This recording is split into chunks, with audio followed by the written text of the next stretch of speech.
ফার্স্টে শুরু করলাম। ফার্স্ট ডেতে আমরা দুধসাগর ফলস গিয়েছিলাম, কারণ ওটা ভীষণ দূরে, তাই ওটা আমরা কমপ্লিট করার চেষ্টা করেছিলাম।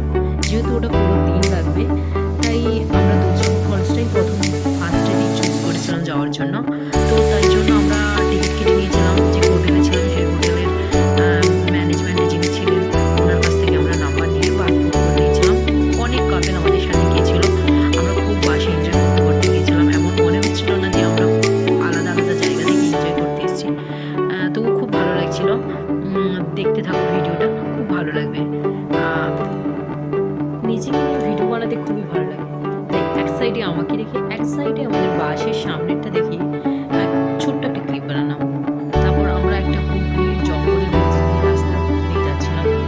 এত অপূর্ব লাগছিল। সেই সময় সূর্য ওঠার টাইম আমাদের খুব ভালো লাগছিল।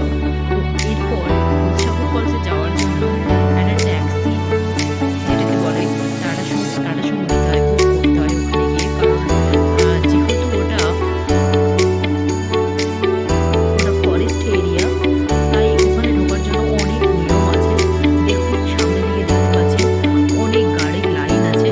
এখানে ফোন চেকিং করে এবং কারা ক্যামেরা নিয়ে যাচ্ছে তার জন্য আবার নতুন আলাদা করে টাকা নিল।